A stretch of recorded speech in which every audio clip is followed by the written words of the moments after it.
As doenças inflamatórias do intestino não são, regra geral, difíceis de diagnosticar. O que se tem vindo a verificar é que existem cada vez mais casos e o número não para de subir, principalmente em idades mais jovens. A anemia pode ser uma forma de apresentação das DI. O cansaço, a fadiga e a dificuldade em realizar bem o dia-a-dia são sinais a não perder de vista. Os sinais estão lá, mas nem sempre os percebemos. Diarreia, febre, hemorragia, cansaço podem querer dizer que tens DI, doença inflamatória intestinal. E será que o diagnóstico é fácil de fazer? E este é o tema do programa de hoje no canal da APDI. Dr. Luís Correia, obrigada por estar connosco. Vamos falar do diagnóstico na doença inflamatória intestinal. É difícil conseguir-se um diagnóstico correto na doença inflamatória intestinal ou nem por isso?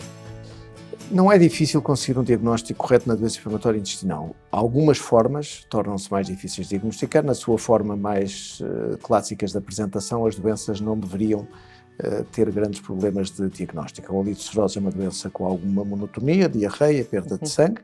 A doença de Crohn tem alguma variabilidade, dor, alguma alteração intestinal, diarreia ou obstrução, febre, algum emagrecimento. Ambas as doenças podem ter manifestações extraintestinais, mas nas formas clássicas as doenças apresentam-se de fácil diagnóstico. Sim. Portanto, são fáceis, são rápido diagnóstico, regra geral, não é? Portanto, sim, estamos a falar regra geral. Nas crianças e na população muito jovem, às vezes o atraso de crescimento confunde um pouco, mas se tiver a devida atenção e se estiver alerta para os sintomas tradicionais, sim, a doença não deveria ser difícil de diagnosticar. Temos os gastroenterologistas que necessitamos para fazer face à doença inflamatória intestinal que temos em Portugal?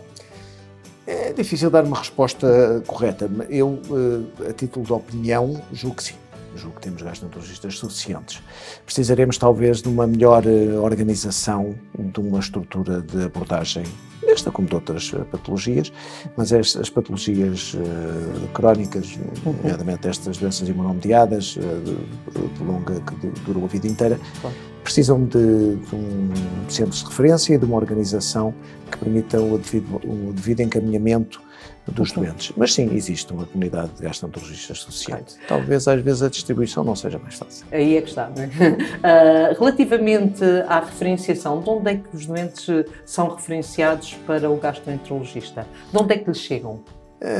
Isso talvez varie um pouco e eu talvez esteja a falar um pouco também da minha experiência mais pessoal num centro terciário, mas ainda assim, provavelmente para os médicos hospitalares não haja assim uma variação tão grande.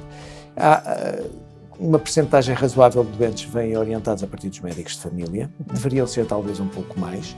Alguns doentes chegam-nos diretamente dos serviços de urgência e dos internamentos, deveriam ser talvez um pouco menos. E depois, sendo a medicina portuguesa às vezes um pouco este somatório de diferentes formas de fazer, ocorre este fenómeno de algum deslizamento de doentes de uma medicina dita privada para os grandes hospitais públicos, mas no geral temos talvez um excesso de internamentos como forma inicial de diagnóstico do que gostaríamos. O doente aparece já tarde e com a necessidade de ser internado, deveria vir um pouco mais bem referenciado, mas penso que também aí se tem melhorado.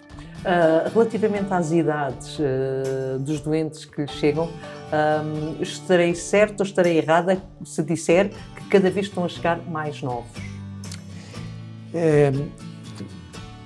Falando da experiência portuguesa, que no fundo é a experiência da Europa do Sul e dos países, digamos, mais industrializados, tem-se verificado de facto um aparecimento mais de doença e doença nomeadamente mais grave em idades pediátricas e idades mais jovens. Isto não é o mesmo que dizer que também não se façam mais diagnósticos nas formas mais tardias.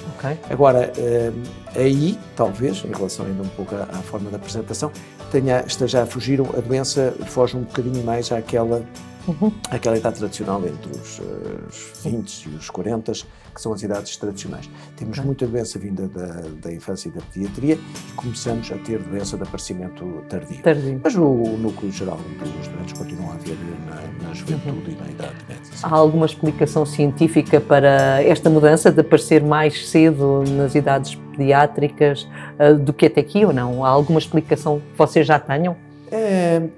É preciso sempre ter algum cuidado, não é? Mas o que se tem a verificar, e falando um pouco também, mais uma vez, na nossa experiência da Europa, o que se tem vindo a verificar é uma Europa, os Estados Unidos, os países, a Austrália, etc., mais industrializados, têm vindo a ter, atingiram provavelmente o seu máximo de incidência. Do número de novos casos, provavelmente estaremos em platô. Na Europa do Sul, provavelmente ainda estaremos a crescer um pouco, mas ainda assim, Inglaterra, Canadá, etc., provavelmente atingiram o seu número máximo de incidência. Agora, a prevalência, o número total de casos, dado o crescimento geral das populações e o aumento da sobrevida, não para de subir e, portanto, começa a ser um fenómeno extremamente pesado para os serviços públicos de saúde. O motivo pelo qual isso tem vindo a acontecer, o risco genético provavelmente mantém-se basicamente o mesmo, não queremos que tenha havido grandes variações aí. Agora, a estimulação ambiental, que precipita o aparecimento do primeiro surto, e que nós continuamos sem saber muito bem qual é, essa, estando as populações cada vez mais expostas a um estilo de vida dito ocidentalizado, provavelmente facilita o aparecimento a idades mais precoces, portanto a exposição far-se-á talvez um pouco mais cedo. Mas ainda assim não passam de conjunturas e não é garantido. E não é garantido. Há quem diga que quem tem a doença inflamatória intestinal nunca tem só a doença inflamatória intestinal, que há outras patologias que vêm associadas ao longo dos tempos e que são problemáticas. Qual é a sua opinião? Eu penso que tem razão quando diz, ou seja, o que me está a dizer, e isso é algo que boa parte os doentes deviam entender, e uma boa parte da comunidade médica também devia de aceitar. As doenças são doenças imunomediadas, de causa desconhecida, sistémicas. As doenças são doenças orgânicas do organismo no geral, embora os órgãos-alvo principais sejam, pois, o cólon para a colite ulcerosa e o tubo digestivo no geral para a doença de Crohn. Mas a existência de manifestações extraintestinais e a coexistência com outras patologias imunomediadas fazem com que estes doentes frequentemente tenham múltiplas afecções, que por vezes cruzam os sintomas, levem, por exemplo, a que o primeiro diagnóstico seja uma doença reumática, quando na verdade são as primeiras manifestações articulares da doença intestinal, e portanto isso às vezes confunde um pouco. Na verdade, desde que o doente seja identificado como tendo uma doença sistémica, é uma questão de tempo até que o diagnóstico certo seja feito.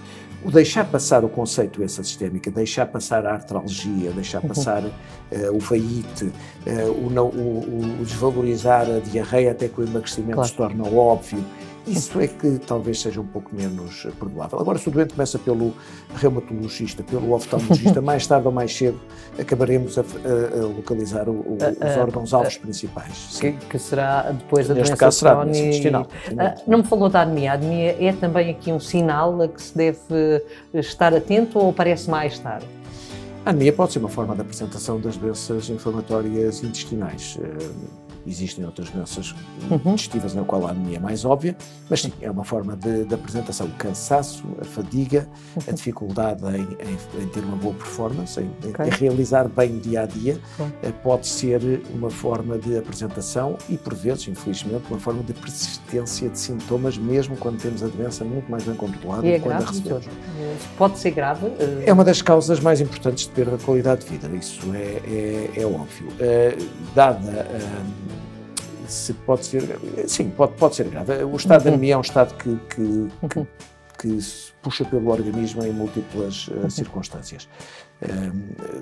Aumenta o estado de necessidade orgânica e, portanto, e além disso tem repercussões de performance cerebral, etc., no dia-a-dia para as populações jovens se torna muito complicado. Sim, pode ser é uma das manifestações mais. O doente não está atento, ou está, a esta questão? Está e não está. O que nós todos temos é a grande tentação no dia-a-dia de atribuir o cansaço, a fadiga ao stress, não é? E, portanto, todos trabalhamos muito, todos andamos estressados e, portanto, nas primeiras semanas, nos primeiros meses, ando muito cansado, ando a trabalhar mais, é daí que vem, até que finalmente alguém repara alguma palidez ou alguém associa a fadiga e o cansaço a um aumento do número de injeções e as coisas começam a parecer que já não são assim tão lineares, um emagrecimento. E nessa altura, pois, é uma das maneiras de se contribuir para o diagnóstico e é uma forma de apresentação. Relativamente à evolução do tratamento ao longo dos anos nas doenças inflamatórias intestinais, há quem diga, e o senhor não vai gostar daquilo que eu vou dizer, há quem diga que não tem evoluído muito. O tratamento? Sim. O que é que acha, na sua opinião? Acha que de facto houve uma evolução grande ou nem por isso? Ou de facto temos andado aqui a dar passos, depois dos biológicos, por exemplo, pouco apareceu? Há quem diga isto, há quem diga isto. Isto é verdade, não é? Depende um bocadinho da perspectiva onde claro. apanhamos a doença, não é? Claro. Para mim, que ainda comecei a fazer corticoides e a azatioprina era uma audácia, os biológicos vieram revolucionar tudo. Claro. Dentro dos biológicos, nós tínhamos, talvez, dentro das doenças imunomediadas, progredido um pouco menos, porque temos menos grupos terapêuticos do que tem, por exemplo, a reumatologia, não é?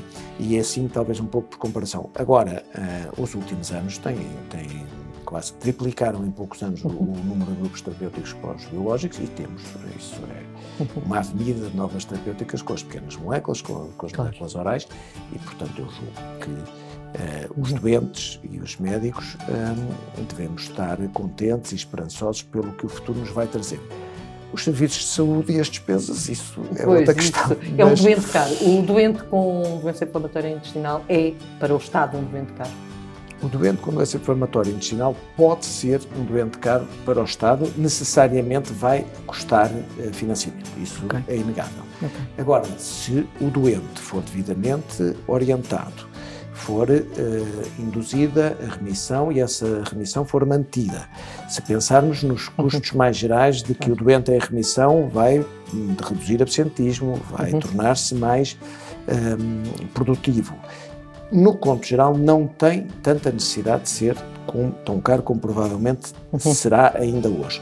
Agora, o doente precisa de ser devidamente orientado, enquadrado e encaminhado rapidamente para um estado de remissão, de indução de remissão. Se o doente estiver em remissão, se o doente estiver assintomático, se o doente estiver sem inflamação, tudo o resto, a dieta, o cansaço, a anemia, a performance, o trabalho, as férias, o mestrado, o doutoramento, o casamento, os filhos, o namoro, tudo isso começa a ir ao sítio. Mas tem que haver um investimento inicial do doente, do médico e dos serviços de saúde na indução da remissão. Primeiro que tudo, controlar a atividade inflamatória da doença, o doente assintomático, evitar a progressão para formas mais tardias e mais graves da doença. É uma responsabilidade de todos? É, claro, é uma responsabilidade de todos. O doente, porque também há uma responsabilidade dos cidadãos de zelarem pela sua própria saúde e perceber que a dada altura o cansaço ou que a diarreia já ultrapassou o sensato. Claro. Os serviços de saúde primários, porque já não é muito legítimo achar que só porque se tem 20 anos perder sangue são hemorroidas ou algo desse tipo. Não, isso é uma mensagem que tem que ser passada. Não é? E depois os estadios mais diferenciados nos cuidados de saúde, é a responsabilidade de diagnosticar o doente com conforto, ter sedação para as colonoscopias, de providenciar cuidados corretos, atempados e depois, mais uma vez, um pouco menor na minha mensagem, mas de induzir remissão. É fundamental. Essa é a palavra de ordem. É essa a palavra de ordem? É a minha sua palavra de ordem. Aqui é mesmo a minha palavra de ordem, sim. Muito obrigada, Dr. Luís Correia. Nada, foi um gosto, é sempre um prazer. Há sinais que nos deixam perceber que algo não está bem com o nosso intestino, mas nem sempre o diagnóstico é imediato. Se sentires que o teu aparelho digestivo não está a funcionar como devia, não percas tempo, procura o teu médico de família. Caso persistam as dúvidas, contacta a APD. Queremos ajudar-te, estamos cá para isso.